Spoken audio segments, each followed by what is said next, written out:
Things first, my phone hasn't stopped while I've been trying to film, so we're just starting again and we're just gonna turn off this thing. It's a miracle. Hashtag annoyed. Okay. Hello friends and welcome back to my channel. As you can tell by the title of this video today, we are so not comfortable. Hang on.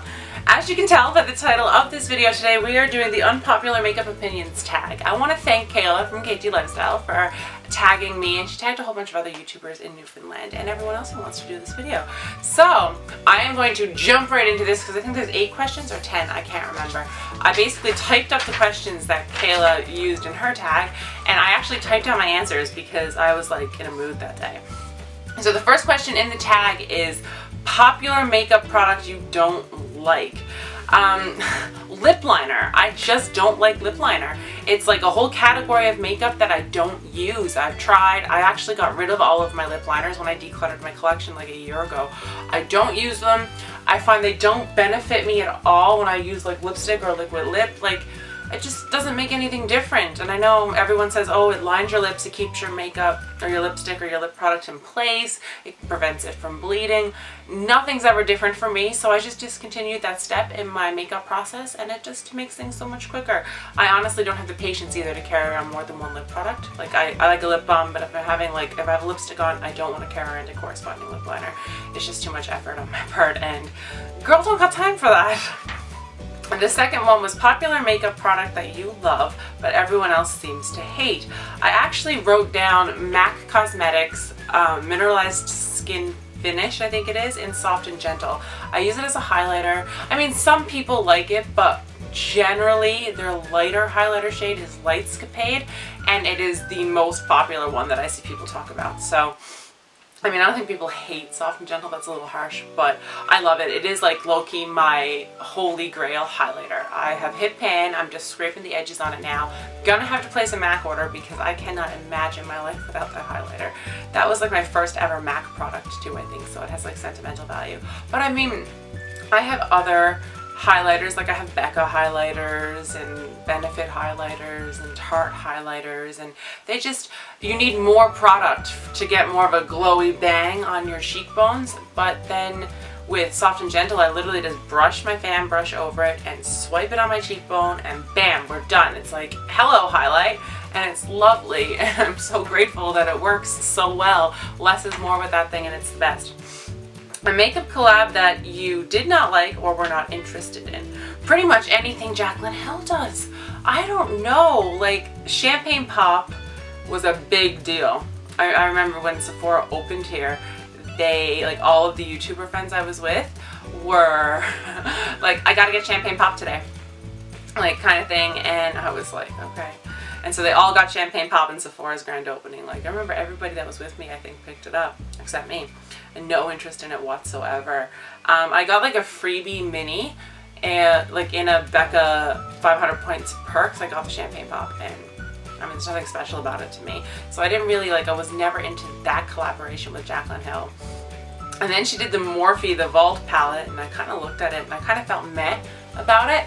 And I'm kind of glad I did, because there was a lot of controversy around that, and I just kind of, I was like, oh, well, I guess if I feel meh, it's not worth even bothering. And then everything else happened, and then there was so much controversy, and then I was like, hey, I'm glad I didn't. So I've never been a Jaclyn Hill fan, but pretty much anything by her, any makeup collab she's ever done, no interest in whatsoever. A popular makeup step that you never do. Strobing. I have never understood it, and maybe it's because I'm just so oily and my skin produces so much natural oil on its own that I don't need to like highlight my entire face. Maybe that's what it is. But I never understood strobing. I never understood why people did it. I never got the appeal. There was like zero interest in it for me whatsoever. So that was bad for me. Number 5 is a popular beauty influencer you do not subscribe to or watch. I wrote down Jaclyn Hill, is it Estee Lauder, is it? Is that her? Estee, and everyone calls her Estee. And James Charles. I watched a James Charles video the other day for the sole reason that Jeffree Star and Tati Westbrook were in it, and I love the two of them. And I watched that and I had a hard time. It was a 38-minute video, and I had to turn it on while I was doing other things because I wanted to listen to Tati and Jeffree and not James, even though it was James's video. I'm not subscribed to them. I don't like them. I find them completely 100% unrelatable.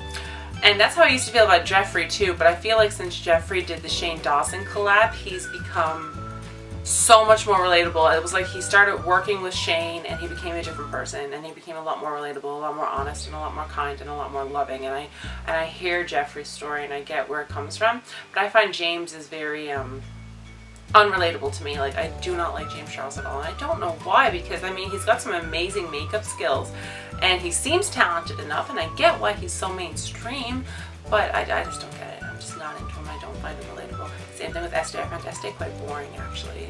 Don't come at me. And I don't like Jaclyn Hill's personality either. Like, I'm just not into it. I don't subscribe to them at all. Next is a popular makeup brand that you do not use or support anymore. Colourpop. I've pretty much gotten rid of all my Colourpop stuff. I think I have one highlighter left. I tried Colourpop the first time and my package got lost. My package came damaged when I finally got it, and when I contacted customer service, they were horrible to deal with. I swore I'd never do it again. And then Liz Anderson wanted to go in on an order, so I picked up the highlights and stuff when they first came out. And I mean, I like their highlighters. I'm glad we picked them up.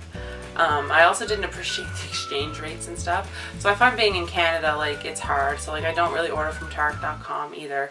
I mean, if I run out of Shape Tape, I'm either going to have to place an order and hate my life, or I'm going to have to find a new concealer. So anything in America based is hard for us here, and it's hard with the exchange rate and then the customs and everything else. So I usually get dinged when I order Colourpop. I get customs charges, and the cheap makeup that I got at a decent price, even though the exchange rate was crappy, becomes expensive because of the customs. So I stopped ordering Colourpop, and I also just found, like, since their customer service was so poor, I am like a huge believer, if your customer service is crap, I don't care how good your product is, I won't support you. So that's kind of where I am with Colourpop. I have a love-hate relationship with them. I think they have some good product, but their customer service is horrendous, and I will never place a Colourpop order ever again. So that's where I am with that one. A makeup trend that you have no interest in trying. Sculpting and strobing. I mean, I already touched on why I don't like strobing, but I mean, I feel like sculpting is something that, like, the Kardashians started doing, and then it just became a thing.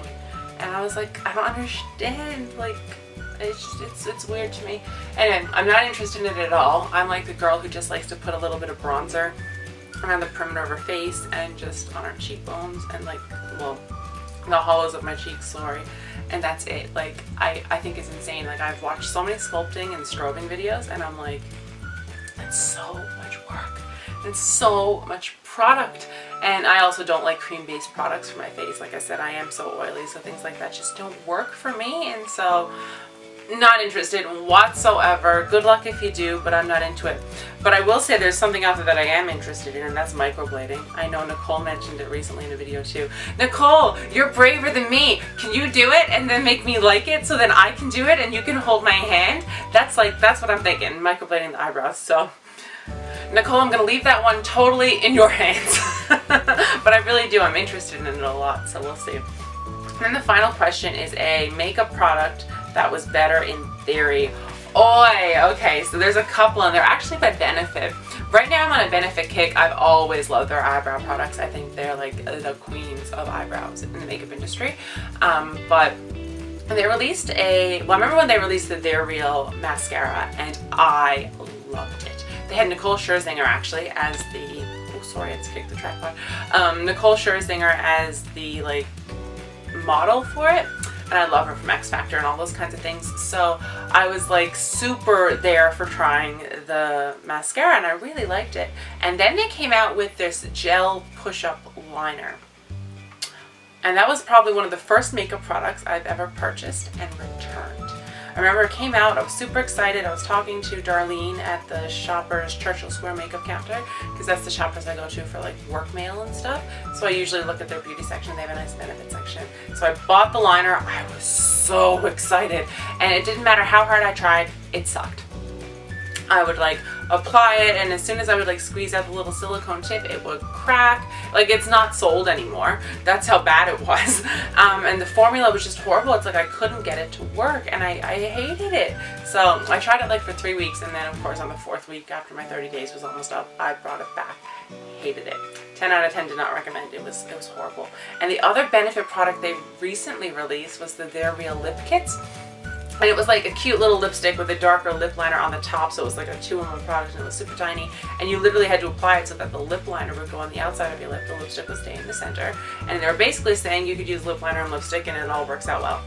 But I don't know. I mean, I don't apply lipstick to the point where it's like it's smack dab center on my lip. Like, everyone applies lipstick differently. If you look at anyone's, I mean, Liz Anderson and I did in a collab once. We looked at our MAC lipsticks and just how we applied them. And they were different shapes. Like, some of them are flat, some of them are angled. Like, you know, it all really depends on how you apply your product. And so for me, that Benefit one was completely unrealistic. And I didn't even buy it. I just remember looking at it going, huh? So, yeah. That's my 2 cents on 2 products that were completely just, in theory they were genius, but not exactly genius, you know? Like, I see where Benefit was going, but it wasn't a good idea, and I obviously it didn't work because I don't think they sell them anymore. And I think they also now have like eyeshadows, like 2-in-1 kind of things that you just put a sponge and then just do it. To me, all that stuff is not practical because it makes it nearly impossible to blend in. It all just looks murky together. So Benefit's kind of on a track record for those kinds of things. Benefit should stop doing those things. That's the moral of that story. And that's it for the tag. So thank you, Kayla, for tagging me. I want to tag some people who I actually wrote down names. I wrote down, who did I write? Shawna, Minnie, Brittany, Loretta, who we haven't seen a video from in a long time. I'm calling you out, lady. And Steph, Parsons, and anyone else who wants to do it. I mean, anyone in the Newfoundland community, I'd love to see y'all do this. But anyone who's watching this video and makes videos and wants to do it, please go ahead and do it. I'm really curious. I'm going to try to remember to type out the questions again and list them in the description box. I think I may have saved them. I hope I saved the Word document so I can just cut and paste in the description box. So let me know what you think. If you answered the questions along with me, leave the comments. Leave it in the comments for me down below. I'm curious to hear your thoughts. Thank you for watching. I love you guys, and I will see you in my next one. Bye!